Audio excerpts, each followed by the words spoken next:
Hello and welcome to Business Standards Morning Show. I am Ruchika Chitravanshi and let us take a quick look at the stories for today.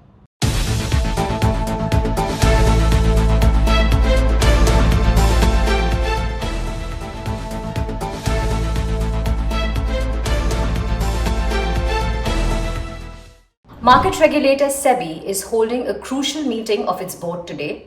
Among the most important topics on its agenda are measures to allow private equity firms to acquire or set up their own asset management companies.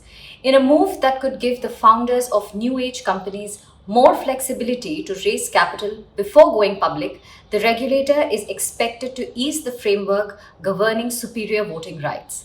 It may also operationalize the framework to allow setting up of gold spot and social stock exchanges. Markets will be keenly watching the decisions taken at the meeting today. Watch this report.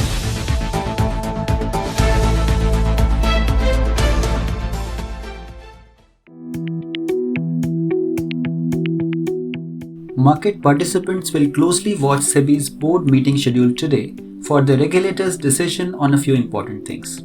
While private equity firms could be allowed to acquire or set up their own asset management companies, a decision on superior voting rights may give founders of new age companies more flexibility to raise capital before going public.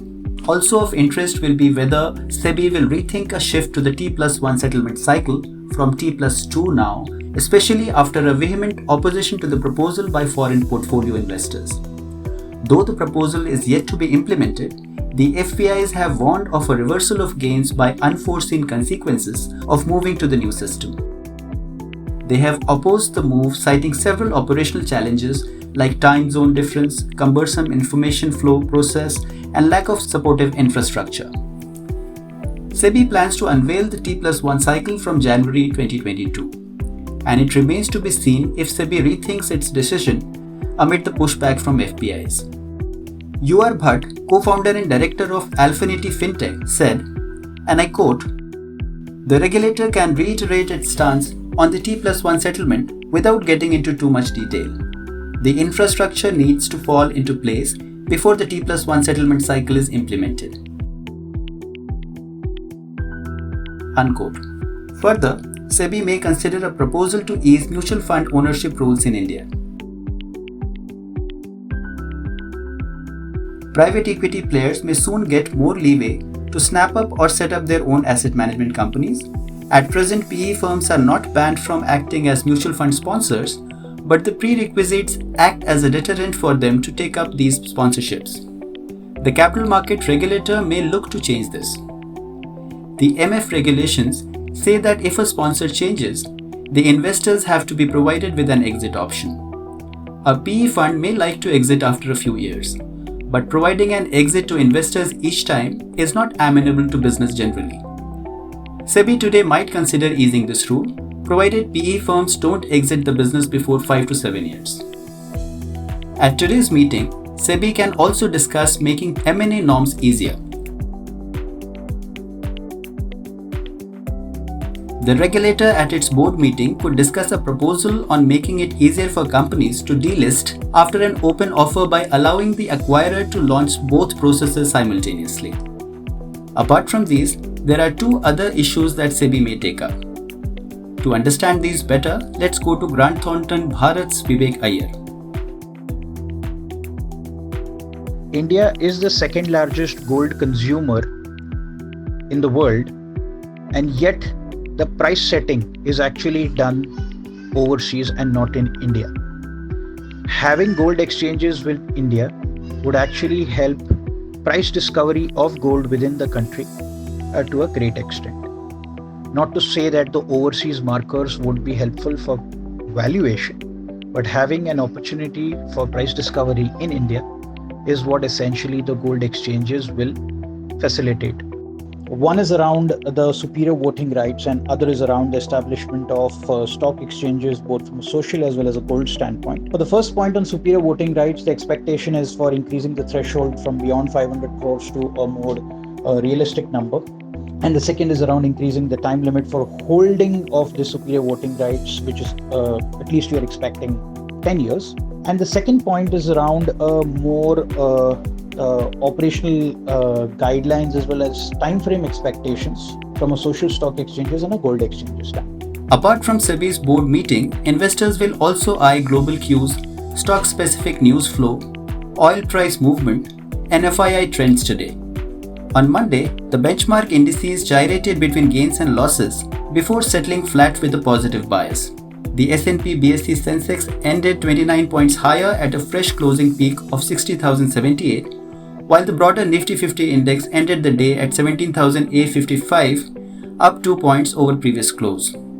During the day, the BSE Sensex managed to log a fresh record high of 60,412.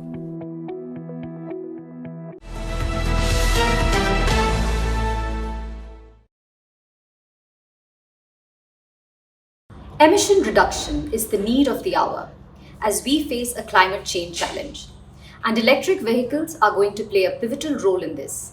However, the government's recent policy decisions might leave the electric two-wheeler industry, which has seen a lot of action recently, sputtering in the slow lane. Let us delve into the details of this issue.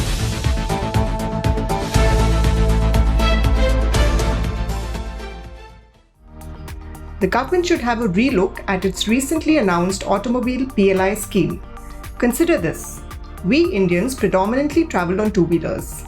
Two-wheelers accounted for 81% of the domestic automobile market in 2019-20. In fact, India is the world's largest market for two-wheelers. According to SIAM data, while the share of two-wheelers in the domestic automobile market in 2019-20 was 81%, passenger vehicles accounted for 13% and three-wheelers and commercial vehicles 3% each. So if we are looking to shift our vehicle fleet to EVs anytime soon, electric two-wheelers would have to play a large role. This is why it's bad news that the government's productivity-linked incentive scheme for the auto sector has little for pure-play electric two-wheeler firms, including startups.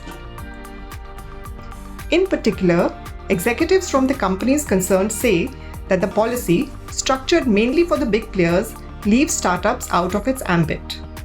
They claim that the stiff criteria regarding annual revenues and fixed asset block for eligibility mean that the policy's benefits will only be enjoyed by large existing auto companies or a new entrant that has financial muscle. To be eligible as automotive champions, automobile OEMs must have a minimum revenue of 10,000 crore rupees with a fixed asset block of 3,000 crore rupees. Two-wheeler firms also have to invest 1,000 crore rupees in 5 years. That leaves pure-play electric two-wheeler firms out in the cold. For example, market leader Hero Electric, along with Ather Energy and Okinawa Autotech, is ineligible for the PLI scheme.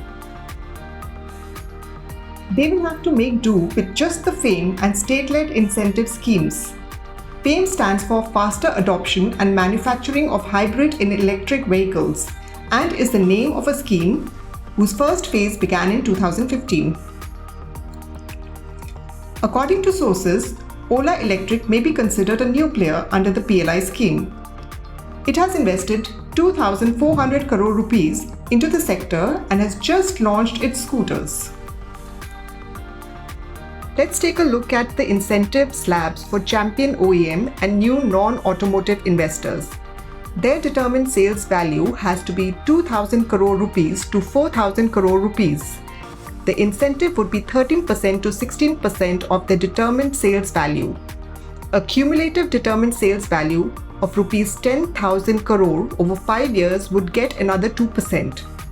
A minimum of 10% year-on-year growth has to be achieved in determined sales value to receive incentives.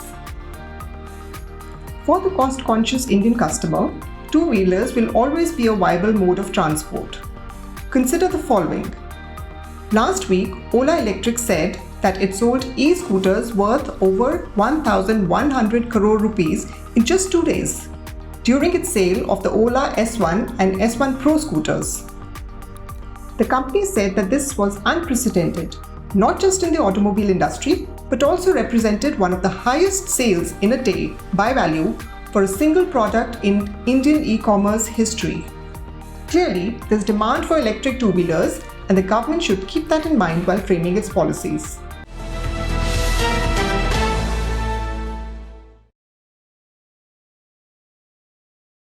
The power, fame, and following that come with the captaincy of a cricket team often make a cricketer a darling of brands in India. But Virat Kohli has chosen to relinquish a part of that glory. Will it affect his popularity?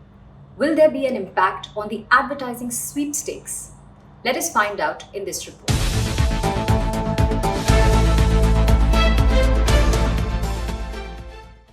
Beautiful hands, beautiful wrists, beautiful batsman.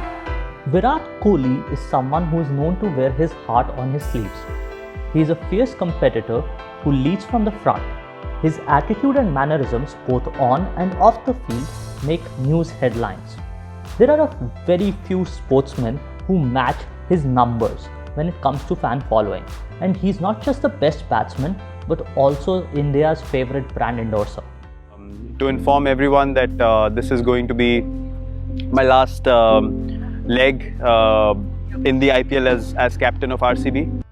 So when he announced that he was resigning from captaincy of India's national T20 team and also Royal Challengers Bangalore, the IPL franchisee he plays for, the move raised many eyebrows, not just in the cricketing fraternity but also in the ad and brand world. Let's first talk about Kohli, the brand, and whether his decision will impact his brand value. Well, India's run and record machine retained his top position for a fourth straight time in Duff and Phelps ranking with a brand value of $237.7 million in 2020. He charges 5 to 5.5 crore rupees per day for his endorsement. And according to an industry estimate, currently he endorses more than 40 brands including Mobile Premier League, MRF Tires, Myntra and Puma. In fact, he was the only sports celebrity on the top 10 list of 2020. In the war of brands, he is ahead of the mighty Khans of Bollywood. And if experts are to be believed, it will take a decade or so for the Indian movie stars to compete with or topple him from the top spot. The other 9 on the list of top 10 are all Bollywood actors. Akshay Kumar at present is a distant second with a brand value of $118.9 million. Then there are Ranveer Singh, Shah Rukh Khan, Deepika Padukone, Alia Bhatt, Ayushmann Khurrana, Salman Khan, Amitabh Bachchan and Hrithik Roshan. Coming back to cricket, captaincy typically has a short shelf life and players continue to stay in the limelight even after they cease to be leaders. Sachin Tendulkar and Mahendra Singh Dhoni more recently are some examples. But the question that begs an answer here is, will Virat continue to be a leader in the brand world?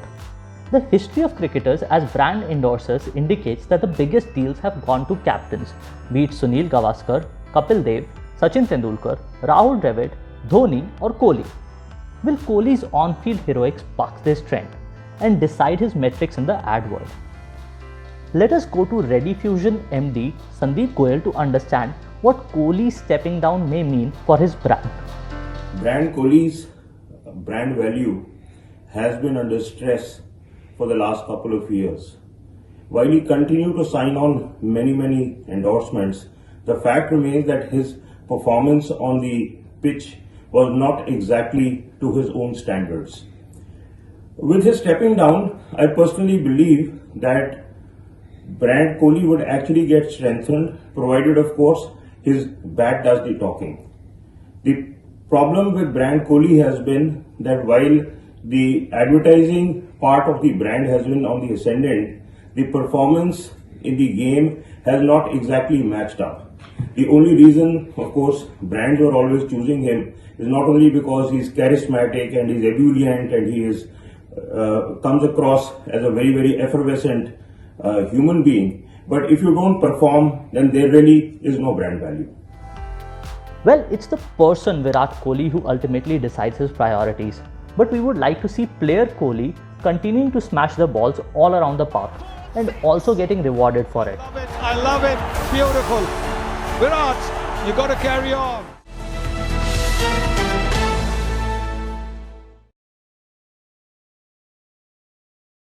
Let us look at a new system of vehicle registration devised by the Ministry of Road Transport and Highways to make life simpler for the vehicle owners.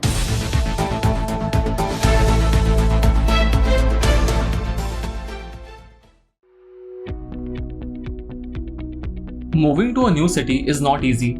From finding a house to figuring out the commute and language, among other things, can all be a bit too much. And if you happen to own a vehicle and are moving to another state, the paperwork gets multiplied. You have to first get a no objection certificate from your current state of residence, and then you have to get your vehicle re-registered in the state where you are moving. You also would have to pay road tax in the new state all over again. This hassle does even prompt some vehicle owners to leave their vehicles behind just to skip or postpone the extra work. To address this pain point for vehicle owners, the Ministry of Road Transport and Highways has come up with the new Bharat series or BH series of license registration plates. Those in railways, defense, or other such transferable jobs would benefit from the BH series license plates, as it would do away with the lengthy paperwork needed to get a vehicle across state borders. Here's how the present system works. After getting an NOC from the parent state of the vehicle owner has to apply for re-registration in the new state within 12 months of moving. When one buys a vehicle, they pay the road tax for 15 years, which is the life of a vehicle, upfront. But if they shift to a new state after say 5 years, they have to apply to the parent state of the vehicle for a refund of the road tax for the remaining 10 years. The road tax for the remaining 10 years is then paid to the new state government where the vehicle has been moved. The new system of the BH series plates came into force from 15 September. Vehicles registering under the BH system will be levied the road tax first for 2 years and in multiples of 2 thereafter. This frees the owner from the need to seek refund before or after relocation because the tax has not been paid in whole. After completion of the 14th year, the road tax will be paid annually. Most importantly, the vehicle need not be re-registered if it is moved to a different state. The new system of allotting BH series registration to vehicles will be completely online. A typical BH number may look like this. The first 2 digits denote the year of the first registration. BH is the code for the series. The 4 numbers are randomly generated, and then there are 2 letters of the English alphabet.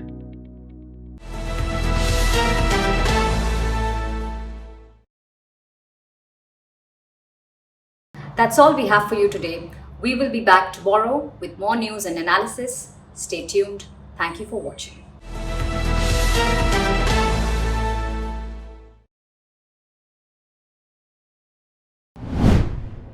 If you like this video, share it and subscribe to Business Standard. For more news, views and insights, log on to www.business-standard.com. Do also follow us on YouTube, Twitter, Facebook, Instagram, Telegram and LinkedIn.